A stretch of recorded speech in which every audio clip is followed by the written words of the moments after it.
اور پھر اس کے نتائج بھی دیکھ لیں کہ کیا ہوئے. تو ہندوستان کے حالات اب کیا ہوں گے؟ ہندوؤں کے بھی بہت بڑے بڑے گرو ہیں روح کی دنیا میں، ان کی اپنی جنتیں بھی ہیں. تو انہوں نے بھی پھر مقابلے بازی کی. تو اب کیا ہوگا ہندوستان میں؟ ہندوستان ترقی کر جائے گا، اور اس کی ہندوؤں کی جو تعلیمات ہیں گروؤں کی، وہ بھی بڑی تیزی سے پھیل رہی ہیں یورپ کے اندر. تو ہندوستان کا غزوہ تو اسلام ہار گیا، اور جو مسیح موعود آئے تھے وہ بھی بھول جائیں، اور محمد صاحب بھی بھول جائیں. یہ تکلیف دہ سچائی ہمیں سننی پڑے گی.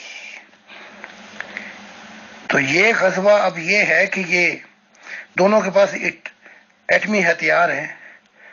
اگر یہ غزوہ ہوا تو ایشیا کی خیر نہیں اس دنیا کے اندر، اور پھر جو ریڈیشن چلے گی وہ نہ جانے کہاں تک، ترکی تک انسانوں کا کھانا خراب کر دے گی.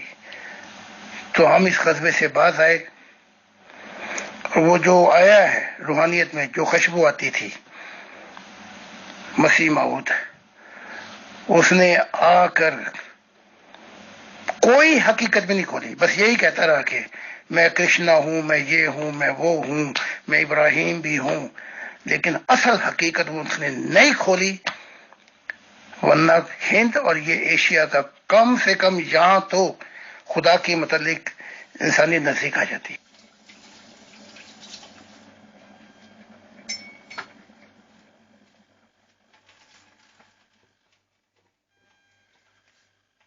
جی محترم، شکریہ. آج کل چونکہ اس پہ بہت بات ہوتی ہے غزوہ ہند پہ، اور یوٹیوب پہ بھی بہت سی ویڈیوز ہیں اس کے اوپر، لیکن میرے ذہن میں یہ سوال پیدا ہوتا ہے کہ 1500 سال سے یہ غزوہ کیوں رکا رہا، جبکہ مسلمانوں کو بہت عروج اور طاقت حاصل تھی. اب تو اس طرح کا عروج اور طاقت حاصل نہیں ہے، لیکن جب جس زمانے میں مسلمان حکومت کرتے تھے تو کسی بھی مسلمان حکمران نے رسول اللہ صلی اللہ علیہ وسلم کی یہ خواہش پوری کرنے کے بارے میں کیوں نہیں سوچا کہ ان کی یہ شدید خواہش تھی کہ یہ غزوہ ہو، اور اس میں شریک ہونے والوں کو بڑی بڑی بشارتیں تھیں، تو کسی مسلمان حکمران نے اس طرف کا رخ نہیں کیا. یہ بڑے بڑے بادشاہ جو تھے یہ بھی دنیائی تھے، ان کی اپنی نیتیں خراب تھیں. یہ تو حکومت کرنے کے لیے اور مال اکٹھا کرنے کے لیے آئے تھے. یہ کوئی اس نیت سے تھوڑی آئے تھے کہ یہ غزوہ کر کے اسلام پھیلائیں. اور پھر دوسری طرف جو گرو ہیں ان کے بڑے بڑے، انہوں نے بڑی طاقت کا زور لگایا کہ یہ ہندوستان مکمل طور پہ فتح نہ ہونے پائے. یہ اورنگزیب، اس نے تو بڑی کوشش کی کہ یہ پورا ہندوستان مسلمان ہو جائے، لیکن ہر خواہش ایسی، وہ کیا ہے شعر کے، ہر خواہش پہ دم نکلے، میرے ارماں بہت نکلے لیکن کم نکلے. تو جو ہندوستان والے ہیں انہوں نے بھی تو بڑی بڑی رکاوٹیں کھڑی کی، اور اس لیے یہ نہیں ہو سکا. یہ آتے گئے جاتے،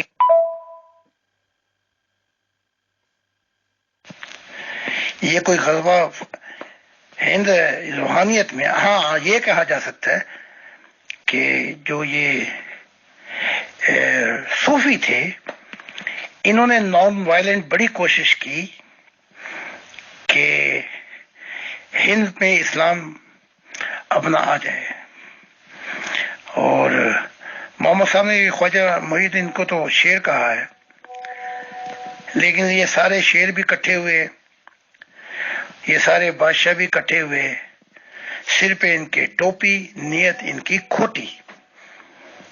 لیکن ہندوستان کے جو گرو تھے ان کے پاس بھی بڑے بڑے نور ہیں، انہوں نے بھی بڑی پھر کیا کہتے ہیں رکاوٹیں کھڑی کی، اور اب تو ہند کا غلبہ کا آپ سوچیں بھی نہ، کیونکہ اگر اب کوشش کی نا تو پاکستان کی خیر نہیں ہوگی، تو اب تو بھول جائیں اس قصبے کو، یا اپنی حسرتوں کو، وہ کیا ہے آنسو بہا کے سو جا، بس اب تو یہ ہے، یہ آیا تھا غلام احمد قادیان، اس نے بڑے بڑے تیر مارے محمد صاحب کے، لیکن خدا کا بتا دیتا نا، جو 12 سال بارش ہوتی رہی اس کے اوپر، پھر نافرمان ہوا اور انگلینڈ بھی نہیں کیا، اور عشق محمدی میں پھنس کر مسیح موعود جو ہے سارا کام خراب کر دیا، بلکہ خدا کی ذات کہتی ہے اس نے مجھے کمزور کیا ہے۔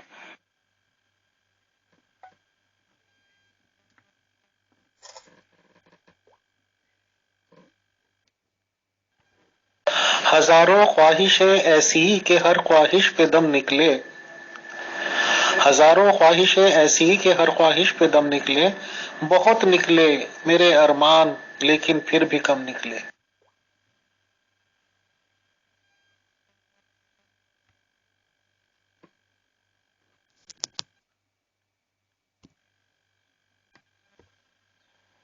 جی محترم، بہت شکریہ۔ اگلا سوال یہ ہے کہ قرآن کریم میں ہے کہ جسے حکمت عطا کی گئی اسے خیر کثیر عطا کی گئی، یہ حکمت کیا چیز ہے؟ ہر کوئی حکمت کی اپنی اپنی انٹرپریٹیشن کرتا ہے، جو خدا تعالیٰ کی طرف سے آتا ہے وہ حکمت کی باتیں کرتا ہے تو اسے برا بھلا کہتے ہیں اور تمسخر کرتے ہیں۔ ابو جہل بھی اپنے وقت میں ابو الحکم کہلاتا تھا، یعنی حکمت کا باپ، اور سنا ہے کہ بلم باورا جو تھا وہ بھی بڑا عالم اور حکیم تھا۔ تو یہ حکمت ہے کیا چیز؟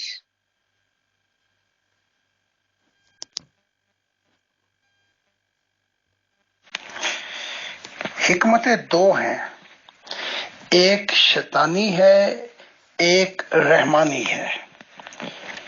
شیطانی تو وہی جو ابو جہل مختلف جوڑ توڑ کے ساتھ یہ عرب کے جو یہ سردار ہیں یہ اپنی حکومت چاہتے تھے، ایک تو یہ حکمت ہوئی جو دنیائی ہے۔ اب جس حکمت کی طرف قرآن اشارہ کرتا ہے وہ الہام اور وحی ہے، کہ اس کو کس حکمت کے ساتھ انسانوں کے دلوں میں اتارا جائے کہ کم سے کم اندھیروں سے نکل کر روشنی کی طرف تو آئیں۔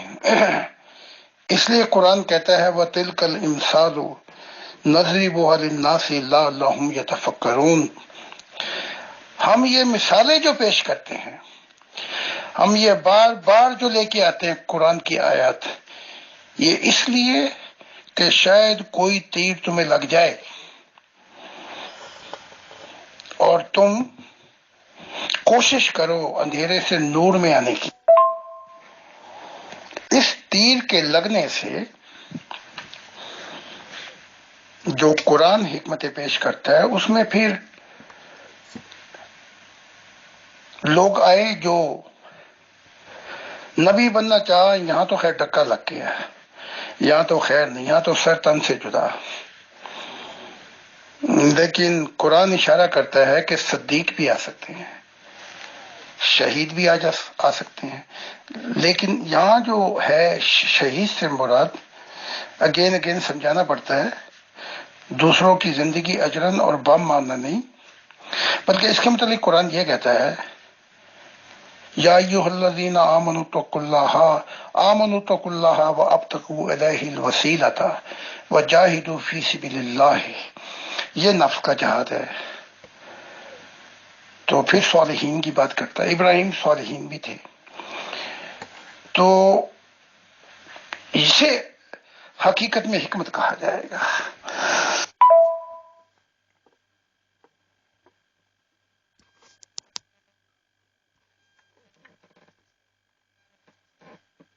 محسن راہب خان صاحب، اگلا سوال یہ ہے کہ آپ نے اپنی ایک کتاب میں فرمایا کہ 21ویں صدی میں شیطان چاہتا ہے کہ رشیا اور مسلمان انتہا پسندوں کو استعمال کرے کہ وہ نیوکلیئر ویپنز کے ذریعے دنیا کو تباہ کر دیں۔ اس بات کی ذرا وضاحت کیجیے پلیز، شکریہ۔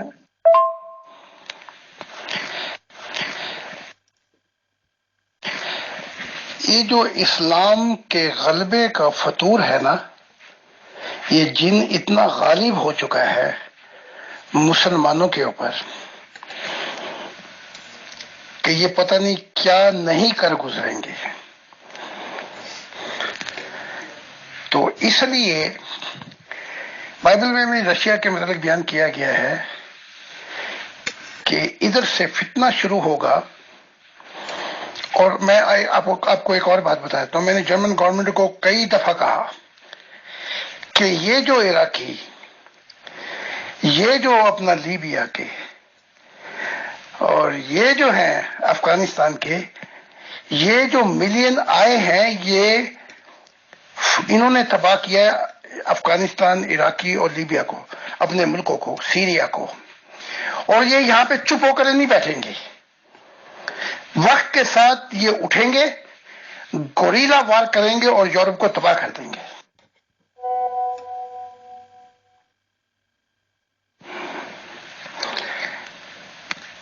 تو جرمن گورنمنٹ جو ہے میری، یہ ان باتوں کو کئی سیاستدانوں نے سنجیدہ لیا، کئیوں نے نہیں لیا۔ میں نے کہا کہ یہ جو ملین آئے ہیں، یہ سیاسی پناہ والے وہ لوگ نہیں جو ہمارے وہاں سے بھاگے ہیں، ان میں اکثر جو سے ہیں انہوں نے تباہ کیا اپنے ملکوں کو۔ جیسے سیریا کے اسد نے کہا تھا، جو یہ انتہا پسند ہیں جنہوں نے میرے ملک کو تباہ کیا، وہ اب جرمنی اور یورپ میں بیٹھے ہوئے ہیں، اور جرمن قوم اور یورپین جو ہیں ان کے دماغ اس بات کو سمجھ نہیں پاتے کہ یہ یورپ کی بھی خیر نہیں۔ تو میں نے اپنی کتاب میں لکھا، رشیا خود تو ٹکر نہیں لے سکتا یونائٹڈ نیشن سے، نیٹو کے ساتھ، اس کا دماغ خراب نہیں ہے، لیکن اب مستقبل میں جو میں نے کہا ہے کئی اپنی جلوسوں میں یا ریلی میں کہ رشیا ویپن سپلائی کرے گا، اور اگر یہ ہوا اور یورپین نہ جاگے تو 1000 سال یہ مسلمان یورپ کو بھی بیکورڈ کر دیں گے۔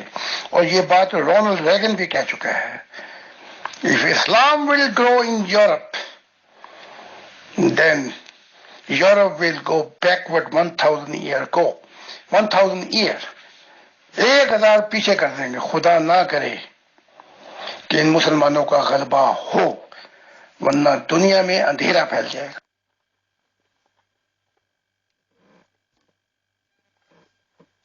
جی محترم، شکریہ، لیکن آپ اس مسئلے کے لیے کیا حل تجویز کرتے ہیں؟ کیونکہ بہرحال خدا تعالیٰ نے آپ کو مسیح الزماں بنا کے بھیجا ہے، اپنا دل کہا ہے، تو ظاہر ہے کہ آپ کو اس معاملے میں کوئی گائیڈنس بھی دی ہوگی کہ آپ بتائیں دنیا کو، آپ کیا حل تجویز کرتے ہیں؟ میں نے ان 50 سالوں میں روحانی فاؤنڈیشن بھی تیار کی، کیونکہ روحانی فاؤنڈیشن میں خدا نے کہا کہ یہ تعلیمات جتنی جلدی سے پھیلیں گی اتنی ہی رکاوٹ بن جائے گی اس سول وار اور اس غلبے میں۔ تو وہ کام تو میں کر رہا ہوں، اللہ ماشاءاللہ میں مشہور شخص ہوں، لیکن دوسرا کام جو میں نے کیا وہ یہ کیا کہ سیاستدان جو ہیں اس میں بھی میں نے بڑا ایکٹیو رول ادا کیا، بلکہ ایک پارٹی کا جب وہ بنی ہے تو اس وقت جو تھا میں نے جو پیش کیا کانسیپٹ، اس کانسیپٹ کے اوپر کوئی تیار نہیں تھا، لیکن آج اسی پارٹی کے 25 member of national assembly German میں پارلیمنٹ میں بیٹھے ہوئے ہیں۔ تو میں نے اس طرح بھی بڑی توجہ کی، اور میرے پیغام بھی جا رہے ہیں، اور میں پارلیمنٹ میں اور جو دوسری ڈومیسٹک جیسے پنجاب پارلیمنٹ ہے یا نیشنل، میں بڑا اپنا کانسیپٹ پیش کر رہا ہوں اور اب لوگ سمجھ رہے ہیں. تو میں نے ظاہر بھی اور روحانیت میں بھی بہت کام کر رہا ہوں. اور اب ہم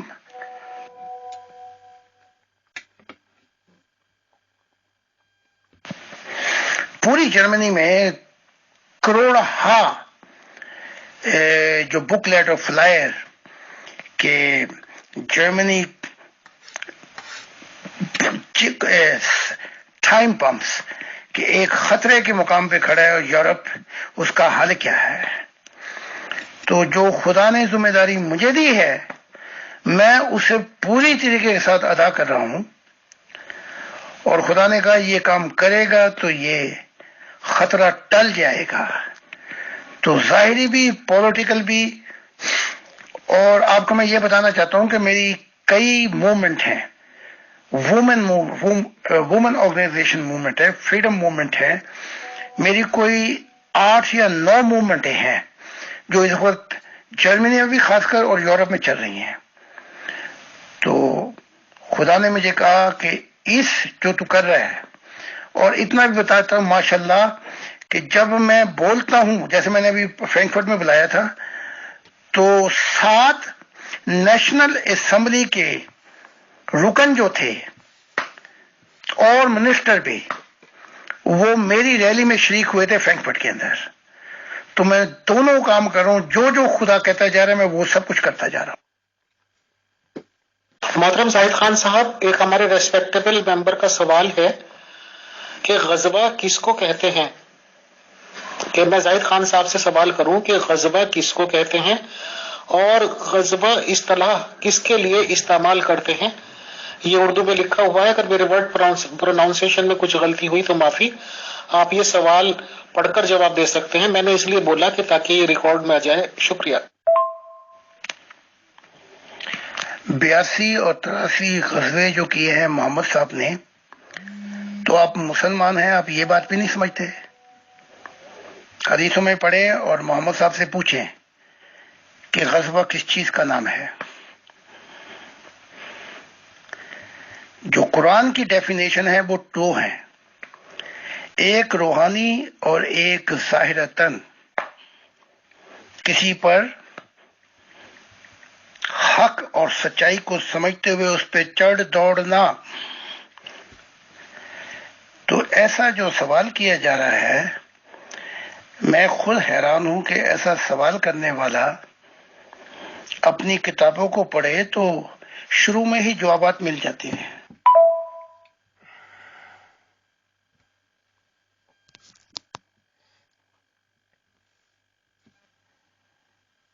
محترم زاہد خان صاحب، ایک اور ممبر نے سوال کیا تھا. انہوں نے پچھلی جب ہماری گفتگو ہو رہی تھی اس دوران اینڈ پہ بھیجا تھا، اس لیے ان کا سوال رہ گیا تھا، وقت کافی ہو گیا تھا.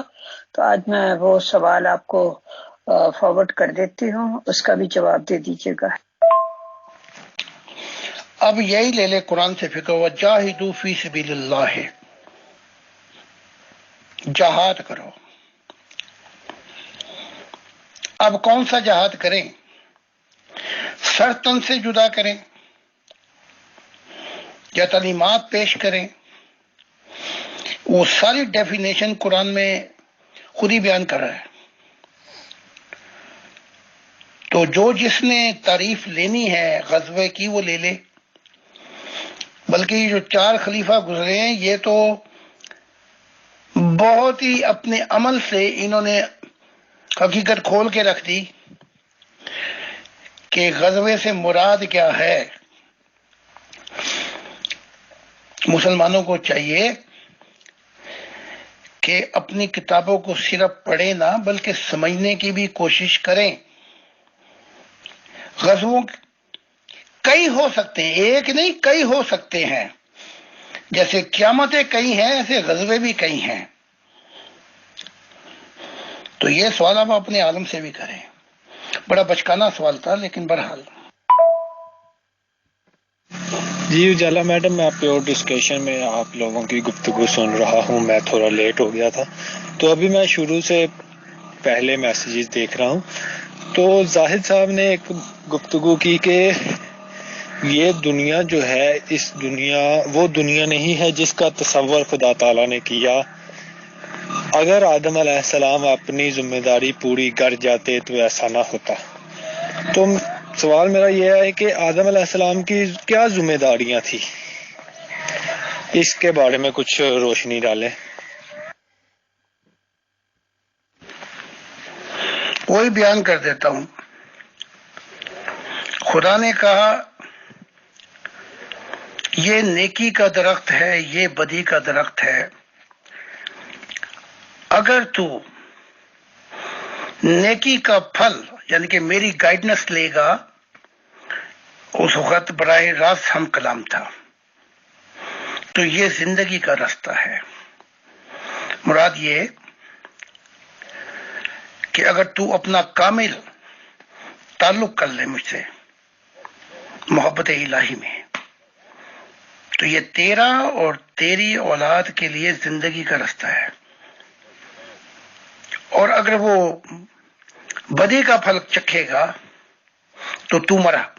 یہ نہیں کہا کہ تو مر جائے گا، تو مرا. تو آدم ویسے تو زندہ رہا 900 سال تقریباً، کم و بیش. روحانی رشتہ اس کا مر گیا. اس کے بعد قرآن کہتا ہے کہ آدم نے نافرمانی کی اور وہ سچے راستے سے بھٹک گئے. تو پھر جب یہ خاندان، یہ آدم، یہ حوا، انہوں نے بغاوت کی، تو اس کا جو پھل تھا بدی کا وہ دیکھ لیا گیا کہ وہ خاندان خدا کا نہیں تھا. اور قائن نے حابل کو قتل کر دیا. زر زن تے زمیر، زن زر تے زمین. اور یہاں سے یہ سوسائٹی شروع ہوئی جو خدا کی نہیں ہے.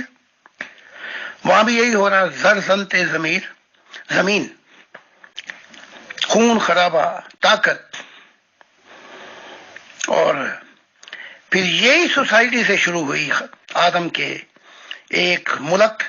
وہ ملک بھی ایسا ہی، بڑے میاں تو بڑے میاں، چھوٹے میاں سبحان اللہ.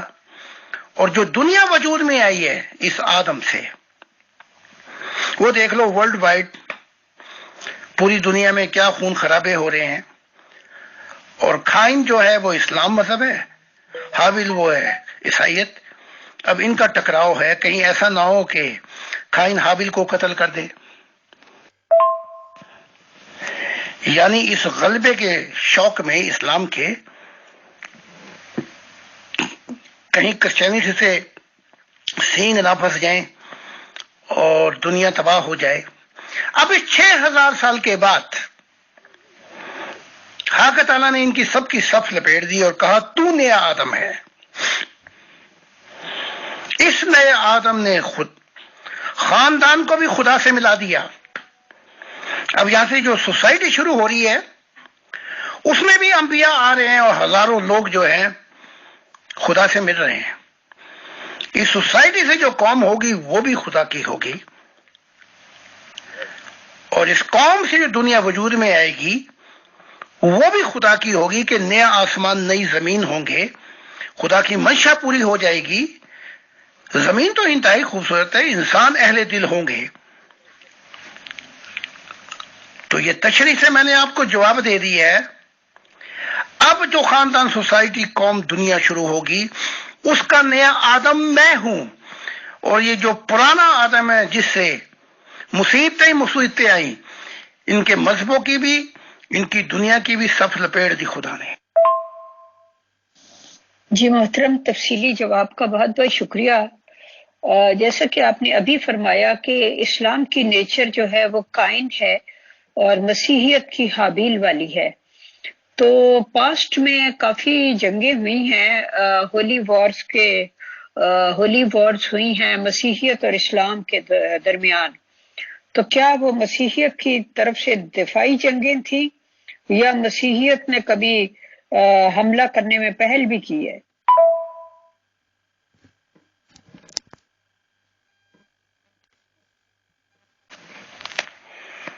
نہ حقیقت یہ ہے کہ نہ اب کھائن رہا اور نہ حابل رہا، نشے کی رات ڈھل گئی اب خمار نہ رہا۔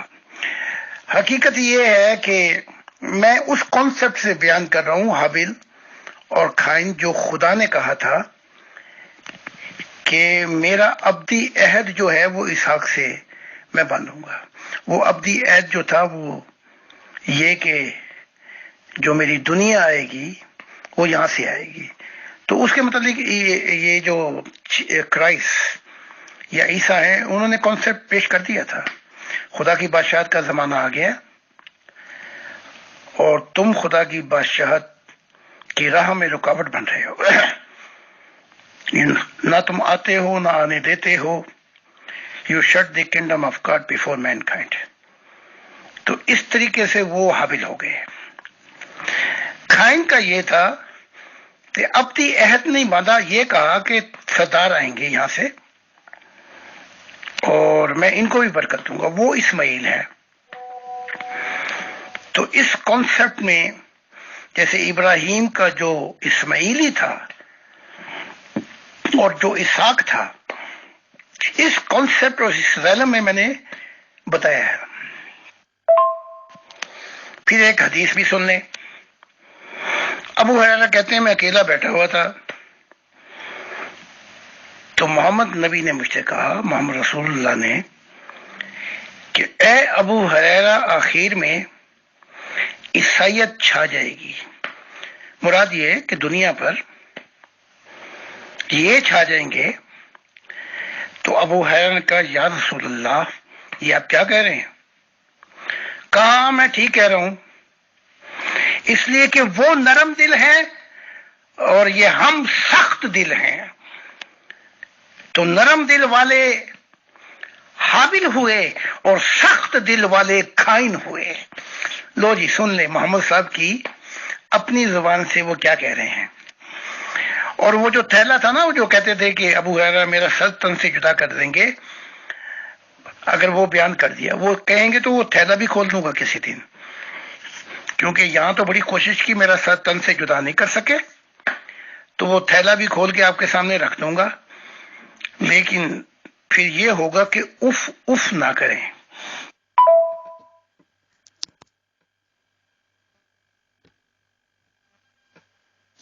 جی محترم، اگر آپ ابھی چاہتے ہیں تو تھیلا کھول دیں، اور ورنہ پھر میں اگلا سوال کروں۔ ابھی تھیلے کو پردے میں رہنے دو، پردہ جو کھل گیا تو پھر کھل جائے گا۔ تو اگلی دفعہ یہ تھیلا کھلنے کا پروگرام رکھ لیں۔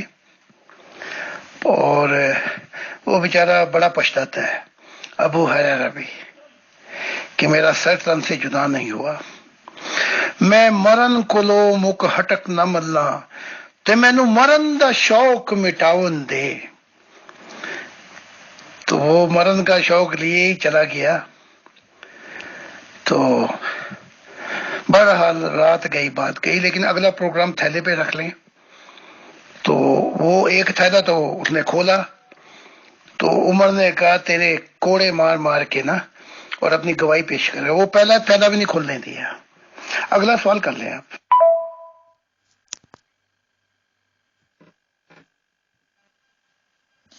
جی محترم، جیسے آپ مناسب سمجھیں۔ اگلا سوال یہ ہے کہ آپ نے اپنی بک میں بتایا ہے کہ پاکستان سے بھی آپ کو جان بچا کر بیرون ملک جانا پڑا تھا، اور آپ کو آپ کے لیکچرز کی بنا پر کورٹ میں گھسیٹا گیا۔ اس وقت آپ کی عمر کیا تھی اور وہ لیکچر کس موضوع پر تھے؟ یہ 1986 کی بات ہے، مجھے جرمی شریعت مل چکی تھی، تو مجھے بھی میں نے چاہا جا کے کچھ کیا جائے اس ملک کا، جیسے اور گئے نبی یا یہ نسیم اور جو احمد سلطانی وغیرہ۔ تو وہاں پہنچا، اسٹوڈنٹ اکٹھے کیے، بلکہ یہ جو لاہور میں یونیورسٹیز ہے، نام مجھے بھول گیا، لا یا کون سی، وہاں لیکچر بھی دیے. انہوں نے پھر بتا دیا کہ یہ مذہب اور گورنمنٹ کو سیپریٹ کرنا چاہتا ہے. اور مجھے جب جوش چڑھے وجد میں تو پھر مجھے کچھ دکھائی نہیں دیتا. ایک عالم ہوتا ہے سکر کا، اس میں تو میں بےتاب ہو جاتا ہوں. ایک عالم ہوتا ہے سہو کا، اس میں مشاہدات کی دنیا پیش آتی ہے. تو مجھ پہ پھر مقدمہ کر دیا. اس مقدمے میں اب مجھے یاد نہیں پڑتا 95B یا 95C یا کیا تھا، کیونکہ کافی دیر پرانی بات ہے. مجھے گھسیٹا گیا، لیکن خوش قسمتی یہ تھی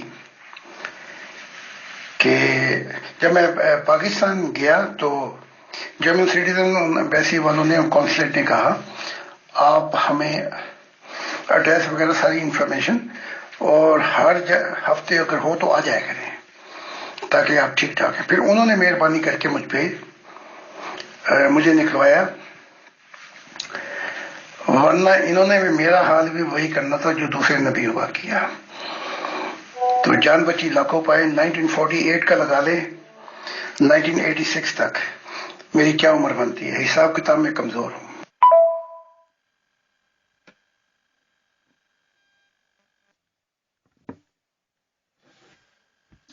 جی محترم، اب میں اپنا آج کا آخری سوال کرتی ہوں کیونکہ آلموسٹ 1 گھنٹہ ہو گیا ہے. تو علامہ اقبال کا ایک شعر ہے، خودی کو کر بلند اتنا کہ ہر تقدیر سے پہلے خدا بندے سے خود پوچھے بتا تیری رضا کیا ہے. اس میں خودی سے کیا مراد ہے؟ خودی سے کیا مراد ہے یہ تو بعد میں اس کو سیکنڈ آڈیو میں. ایک وقت آتا ہے معرفت الہی کی راہ میں، بڑے بڑے جتن کر کے انسان خدا تک پہنچ جاتا ہے. پھر ایک وقت آتا ہے کہ خدا کی ذات اس کی ہر خوشیوں کو پورا کرنے کے لیے اس کی نوکر بن جاتی ہے. نوکر ہے غلط اظہار ہے، چاہتی ہے کہ لہمے لہمے اس انسان کے لیے خوشیوں اور محبتوں کے منزلیں کھول دے. اب خوداری میں اپنی بات کروں گا.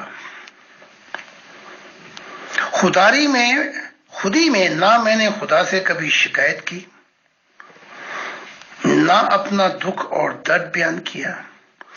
میرے یہ زندگی کے جو سال ہیں دکھی اور غم اور دکھ سے بھرے رہے، میں نے ان کو بھی اپنے اندر دبا لیا. نہ کچھ مانگا خدا سے،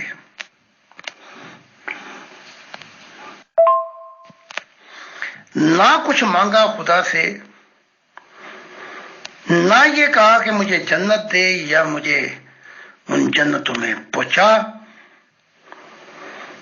نہ یہ مانگا حتیٰ کہ میری صحت، مجھ پہ تکلیفیں، یہ مصیبتیں، یہ ہر طرف سے جو جھکڑ چل رہے ہیں، ان میں کچھ مدد کر میری. تو جب میں سب دوروں سے گزر گیا تو خدا نے تقدیر میرے ہاتھ میں دے دی، مستقبل میں میرے ہاتھ میں دے دیا. یہاں یہ میرا خیال، میں اپنی بات کر رہا ہوں اس وقت، کہ خدا خود بندے سے پوچھے تیری رضا کیا ہے. اب خدا مجھے راضی کرنے کے لیے جان پہ جان کھولتا جا رہا ہے، مجھے راضی کرنے کے لیے وعدے پہ وعدے دیتا جا رہا ہے،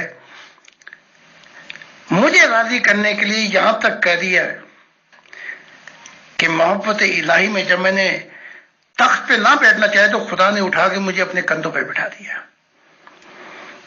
یہ مراد ہے، مانگنا بلکہ تو دے خدا کو، یہ زندگی کا مقصد۔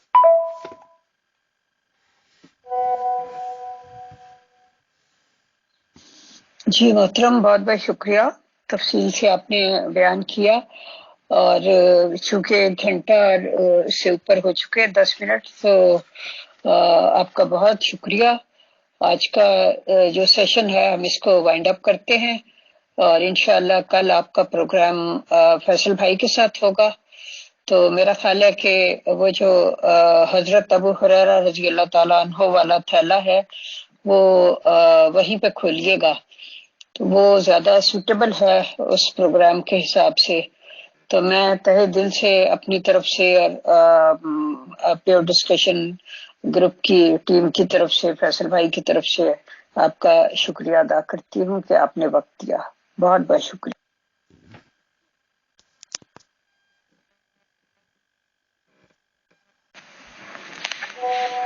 میں بھی آپ کا تہہ دل سے شکر ادا کرتا ہوں کہ اور امیر فیصل صاحب کا اور ان کی ٹیم کا بھی، کہ انہوں نے یہ پلیٹ فارم مہیا کیا کہ